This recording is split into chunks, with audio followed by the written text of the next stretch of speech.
Audio Jungle। एकता का प्रतीक है मोरबा का खुदनेश्वर धाम मंदिर। देश में आए दिन लव जिहाद, मॉब लिंचिंग, सांप्रदायिक घटनाओं के बारे में सुनने को मिलती रहती हैं। कुछ दिनों पहले ही दिल्ली में ऐसी ही घटनाएं देखने को मिली थीं, जिसमें कई लोगों की जान चली गई। इसी बीच बिहार के समस्तीपुर में स्थित मोरबा में एक ऐसा मंदिर है जो गंगा जमुनी तहजीब का मिसाल है। एक ही मंदिर के छत के नीचे खुदनो बीवी का मजार व शिवलिंग स्थापित है। यहाँ आने वाले श्रद्धालु मजार व शिवलिंग दोनों की पूजा करते हैं। मंदिर में एक ही छत के नीचे होने के बावजूद भी आज तक यहाँ कोई ऐसी घटनाएं सुनने को नहीं मिली। क्या राज है एक ही मंदिर में मजार व शिवलिंग का? आइए कहानी सुनते हैं। जी, क्या नाम है आपका? हमारा नाम हुआ इंद्रदेव शर्मा। हम शिव मंदिर खुदेश्वर धाम न्यास समिति मोरबा के अध्यक्ष हुए। तो ये जो खुदनेश्वर धाम मंदिर है, इसका इतिहास क्या है? इतिहास है जो 1320 ईस्वी का से इसका इतिहास शुरू हुआ है। यह जमीन नरहन एस्टेट का यह जमीन था। तो इस जमीन में पहले खड़हौर था और जंगल था और बट वृक्ष था। तो इसी जंगल में एक खुदरी बीबी नाम की महिला थी। वो बराबर गाय चराने के लिए यहाँ आती थी प्रतिदिन।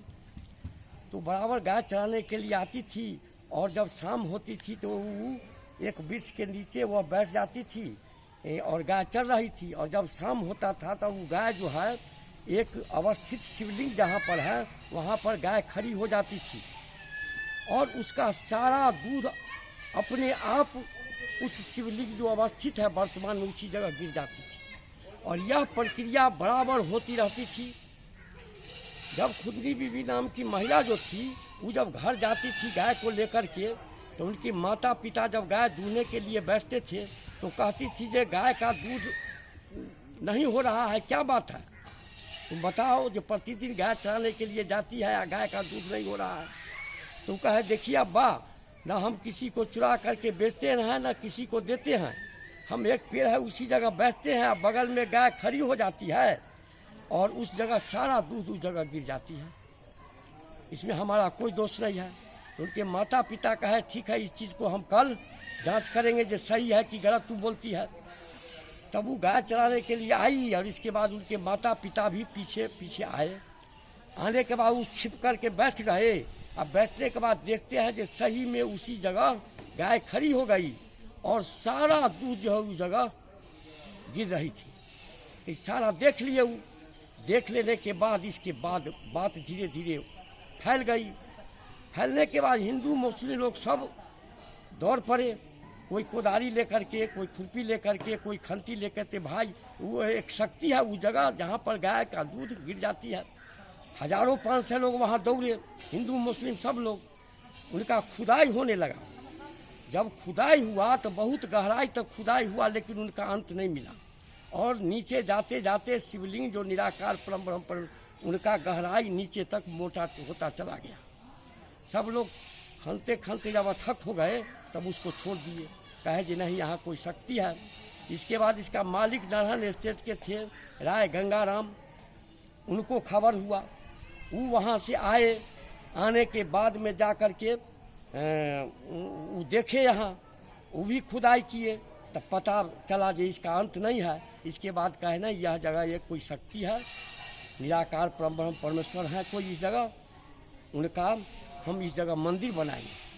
तो 1320 ईस्वी के समय में उसी समय में मंदिर यहाँ बनाए।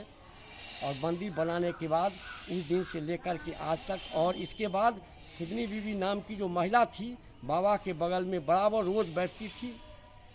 वो कही कि हम जब मरेंगे तो हमारा मजार बाबा के नज़दीक में ही होना चाहिए। इसी पर उनका मजार बाबा शिवलिंग के बगल में सटे मजार उनका बनाया गया। और 1320 ईस्वी से लेकर के आज 2020 तक यहाँ पर पूजा पाठ हिंदू लोग उनका भी उनका दोनों का पूजा पाठ करते हैं। मुसलमान लोग भी जो हैं वो लोग भी आते हैं, दर्शन करते हैं। सारा चीज़ है उनका पूरा सहयोग हम लोगों को होता है। हर चीज़ में सहयोग, सारा चीज़ में हमारे मुसलमान भाइयों ने एकता के बहुत बड़ा पूरे दुनिया में एक मोरबा मिसाल है शिव मंदिर खुदेश्वर धाम न्यास समिति मोरबा। अगर किसी को इतिहास देखना हुआ तो हिंदू मुस्लिम एकता के प्रतीक का एक ऐतिहासिक सौहार्द सांप्रदायिक एकता का एक बहुत बड़ा निवास स्थान है खुदेश्वर धाम। तो यहाँ पर आज तक 700 वर्ष में आज तक कभी भी भाईचारा प्रेम सारा बनता रहा है। आज तक कभी किसी भी तरह का कोई अशांत वातावरण यहाँ नहीं हुआ। जैसे पंडित जी हिंदू समाज के लोग आते हैं तो शिवलिंग की पूजा करते होंगे जी, और मजार का भी पूजा करते हैं हिंदू लोग दोनों का एक साथ। और अगर कोई सिर्फ शिवलिंग का करे तो जी, अगर कोई सिर्फ शिवलिंग का करे नहीं तो करता है कोई नहीं, एक भी आदमी नहीं। जो भी हिंदू लोग आते हैं जिस तरह से शिव का पूजा करते हैं उसी तरह से खुदली बीवी के मजार का भी पूजा करते हैं एक साथ। एक भी ऐसा व्यक्ति नहीं है जो पूजा नहीं करते।